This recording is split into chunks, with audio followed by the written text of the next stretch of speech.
Hello, future retirees. You've worked hard, saved up your whole life, and now it's time to make a big, bold decision. Stop saving, start spending. Sounds scary, right?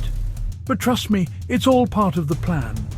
Think of it as the ultimate reward for all your years of hard work. No more scrimping and saving. It's time to enjoy the fruits of your labor. Now, I know what you're thinking, but I've been saving my whole life. Isn't retirement all about holding on to my savings? Well, yes and no. It's about finding the sweet spot between enjoying your money and not running out of it before you hit 100. So let's talk about how to make that transition from saving to spending without turning your nest egg into a chicken nugget. When we're working, our mindset is always on the future. Save, save, save. The more we stash away, the better off we'll be, right? But when retirement hits, it's like your whole financial compass does a 180. You're not adding to the piggy bank anymore. You're breaking the piggy bank open and living off it. Imagine, after decades of putting money in, now you've got to start taking it out. And that can be a bit daunting. I mean, we've been trained to hoard our cash, like a squirrel with an acorn stash. But guess what? In retirement, you've earned the right to spend it. Now, you're not just playing defense anymore, you're playing offense. Let's talk about how you can actually start spending your savings without feeling guilty about it. Step 1. Create a plan. This isn't a free-for-all. Just like you wouldn't jump into a pool without checking how deep it is first, you shouldn't jump into spending without a good plan. It's all about balance. How much will you be getting from Social Security, pensions, or rental income?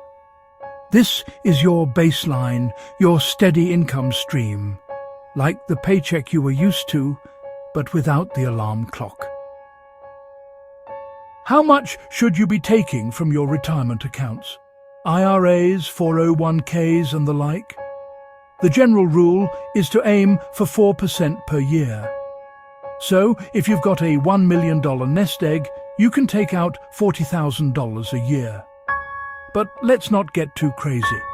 If you go higher than that, you might end up needing a second career as a professional poker player just to make ends meet. Remember, if you take too much out too fast, you might have a retirement fire sale on your hands. Step 2. Once you've got your plan, it's time for the fun part, spending. You've earned it, so enjoy it. But here's the trick. Don't just blow it all on the first shiny object you see. Spending doesn't mean impulse buying every new gadget or going on a wild shopping spree like it's Black Friday.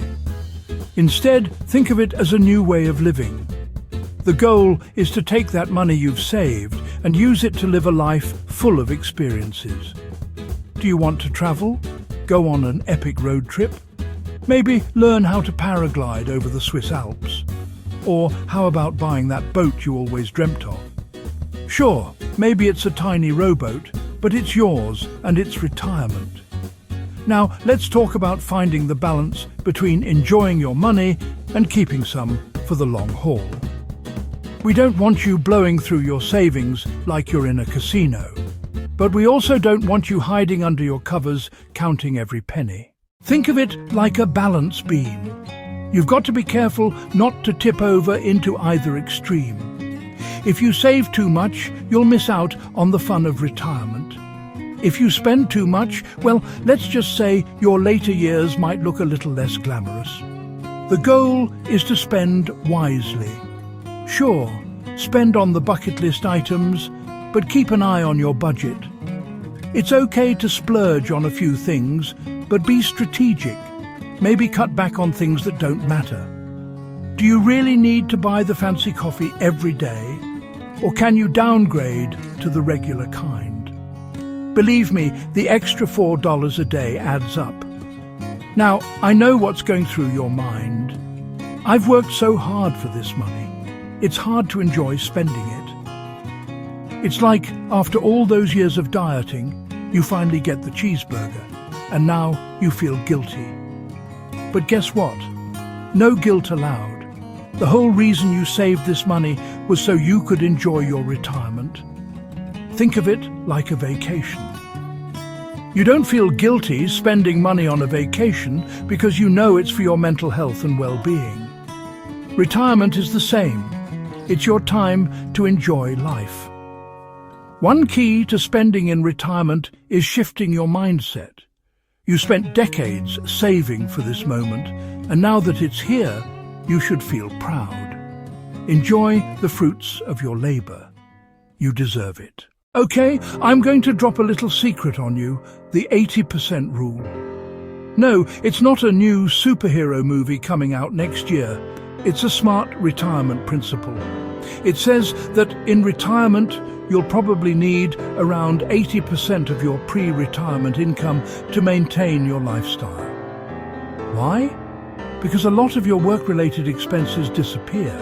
No more commuting, no more fancy work clothes, and of course, no more Monday morning meetings.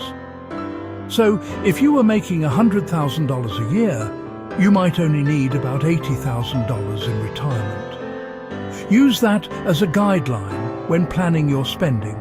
But remember, you're not limited by this number. If you want to spend more because you're traveling the world, go for it.